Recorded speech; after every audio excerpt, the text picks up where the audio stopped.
Hello, Cleveland. I'm Errol Porter, and welcome to TV 20, and this is Community Spotlight.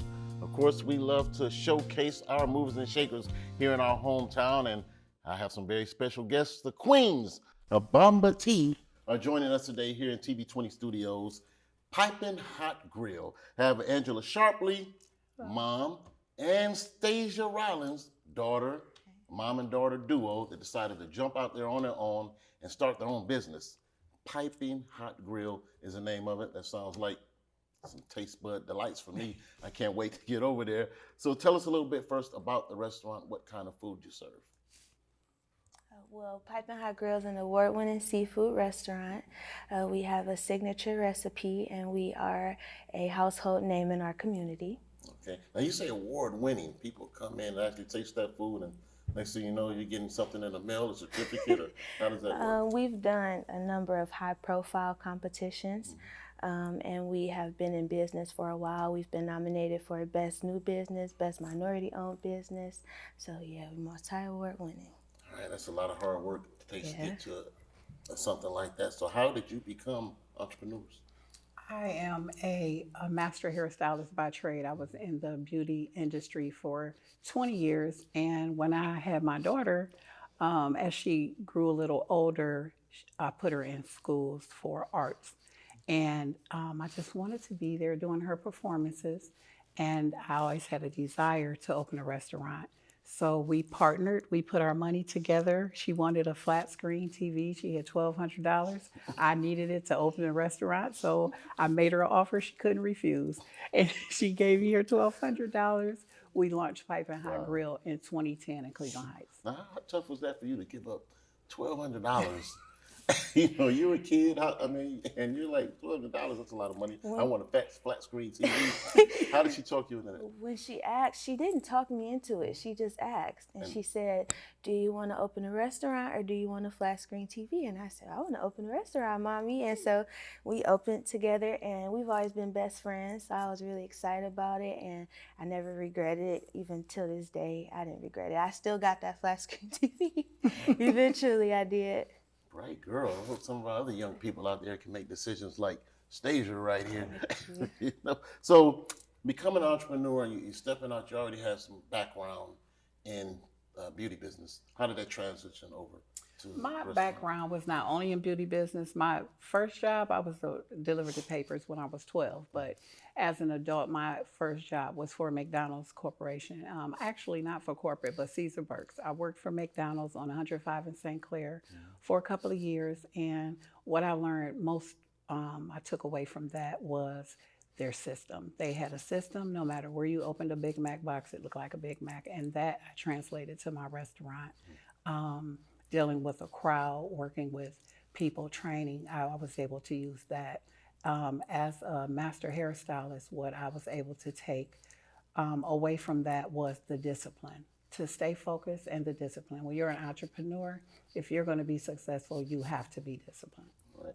Now, did you have some ideas in your head already, or did you just learn from Mom as you went along? As far as entrepreneurship or the restaurant? We learn from each other, and we bounce off of each other, but I definitely learned discipline from my mom, and it wasn't in a harsh way. I just watched the things that she did. She always figured things out. She's always been a problem solver. She's always been able to make something out of nothing, and so you have to have that in entrepreneurship, because you're going to have some days where you don't have anything, or you don't have as much as you would like, and you have to figure out how to get there. And so she never just like laid down and took anything that happened. She figured it out, and we never went without, because she had discipline. And regardless of what we had to do, she went numerous places for training. She went back to corporate McDonald's. She went to culinary school. She just did whatever she had to do for the vision. And so a lot of the qualities that I have come from my mother, and I'm proud of that. I'm very proud of that. Right. Now, some of the challenges that you had to overcome, I'm sure there was a lot of them. Can you bring out some specific ones that you really had to buckle down and pray about to get over that hump? Well, when we opened in 2010, 6 months later, a drunk driver leaving prom from Cleveland Heights crashed into the building. And when we got there, we were really not even aware the accident happened. And when we got there, I saw a board and I looked inside, there was a charger inside. So my reaction was her money, the investment, and I couldn't let her down. So we kept going. I opened every day after that. The business slowed down. We almost had to shut down, but I started selling things that I had and just paid the bills that way. The insurance was an issue because it was an underage person with alcohol. The alcohol was still in the car. Then we went through that, but we recovered the following year. We were voted in the top 3 out of 510 businesses for best minority owned business by Best of the Heights. Those type of awards and that type of those accolades really motivated us to keep going. We didn't even know we were in a race. So we just got a visit like, hey guys, here's your award, you know. So yes. That's all right. Just, the customer service is so important to us. I didn't want to let anybody down, but especially my daughter. So recently in 21, a car drunk driver crashed through our house. Wow. Crashed into the business? Our house. We live right around the corner from our new location. Okay. That accident in Cleveland Heights is the reason that we winded up competing for the incubator space. After 4 years after the accident, the building started falling apart. So after the car crashed through our house in 21, 90 days to the date, we were hit again by a drunk driver and totaled our company car. We almost flipped over. So we were off of work and therapy, and, just all of it was involving alcohol. Right. Which is where the Bamba Tea cocktail mixer was born, but we'll get to that. All right. Well, so what advice for young people would you have that would like to follow in your footsteps? To stay the course. When you're young, it's really easy to feel like you're not doing enough or to compare yourself to other people. That's a really big thing when you're young. It's like everybody wants to be like everybody else. A lot of our role models who are like celebrities are much older than us, and I think that people around my age lose sight of that, and they want to be like people who are in their late 20s and 30s and 40s, and we're young right now, and so you have to be who you are today to be who you're going to be in 5 years from now. And I would just tell everybody to just stay the course and to be teachable and coachable. If you can, find a mentor, somebody who can relate to not only what you want to do, but who you are as a person, because they can help you and mold you during whatever it is you're going through at that time. You always have to have somebody that's relatable. Not everybody will be relatable, but it's always good to have at least one person in your life that's where you want to be and that can relate to who you are at that moment. And if you're coachable with that person, they'll be able to show you the ropes and the things that you don't know, because everybody needs somebody. Absolutely. And they can teach you what you can't teach yourself and what's not on Google from personal experience. All right. Now, do you guys remember that first day you opened up and the first sale? The first restaurant? The first restaurant, first time somebody came in, that cash register rang, and you sold your first meal or first I remember. How did that feel? I thought I was a millionaire. Yeah. We kept our first dollar. We kept our first dollar for like a year, I think it was. Do you remember that first sandwich, or what did you sell? Do you remember that? A perch dinner. A perch dinner. It was a perch dinner. All right. It's probably one I would have bought when I walked in. A perch dinner, that's pretty cool. Now, as a parent, having your daughter by your side, how important is that? So the main reason for us opening the business together was to be together. My ex-husband, my daughter's father, is a brain injury victim. He was drunk driving on a motorcycle. So I raised her alone. I did not have a good support system.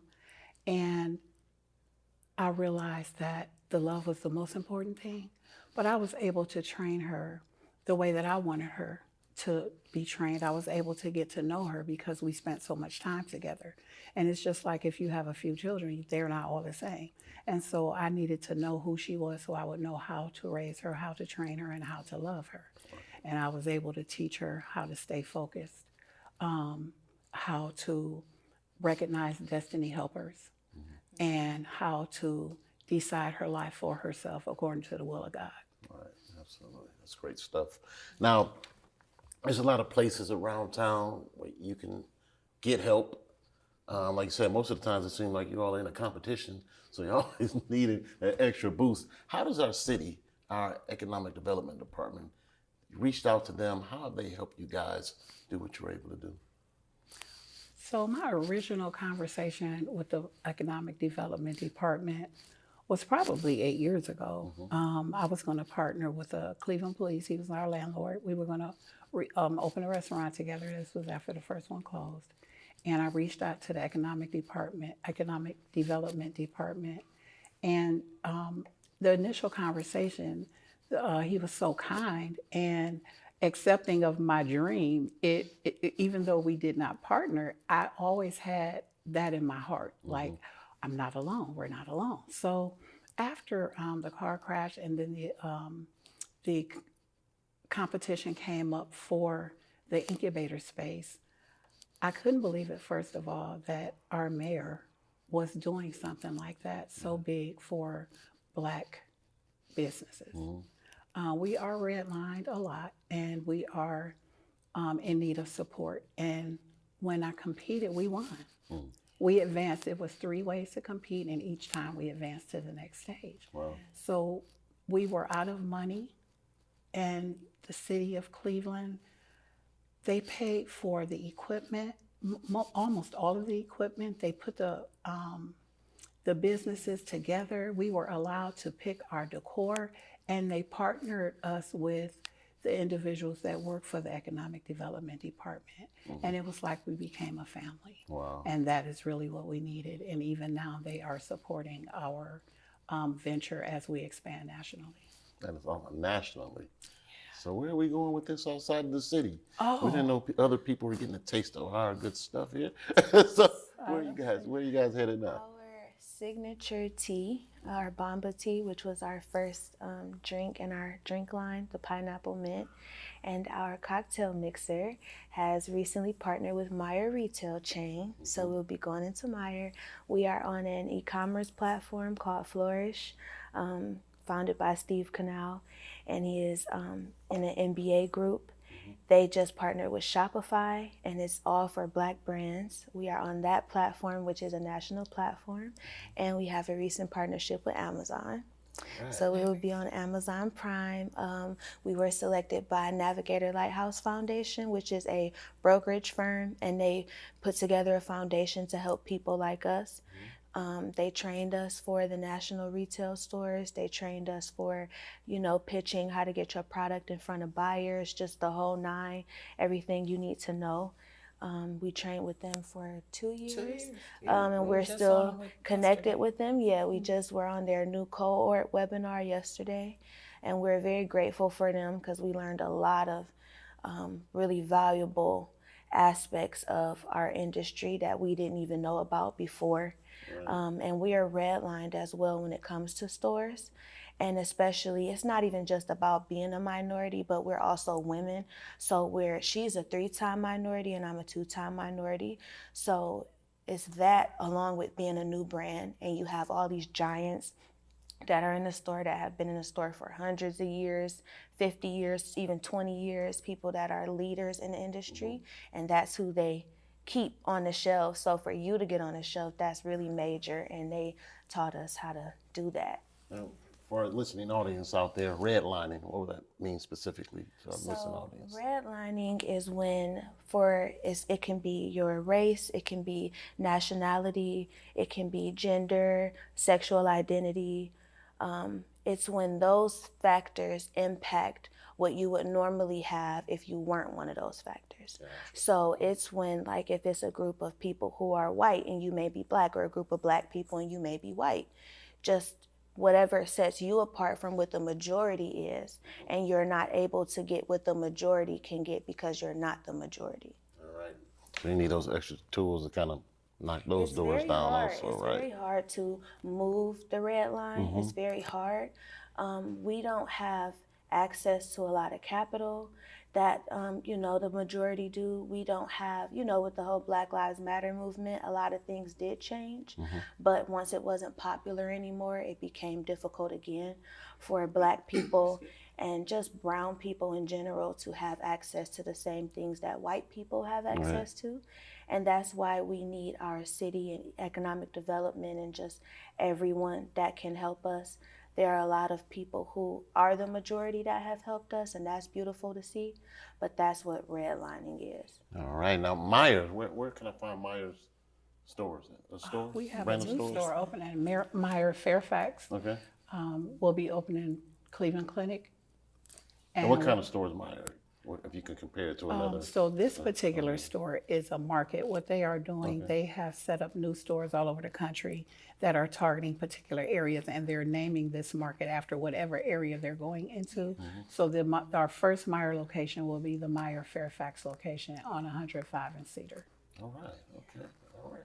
You guys are doing too much. Can't keep up. All right. Now let's talk about this famous Bamba tea. All right. Explain this. Bamba tea, how is it developed, what it does, health benefits, all that kind of stuff. So Bamba tea, our pineapple mint, was our first signature drink. We already had our signature seafood, and we wanted to have a drink that could pair with that. So that's our signature. It's so refreshing, it's so good. We compete at all of our high-profile competitions with this tea. Everybody loves it.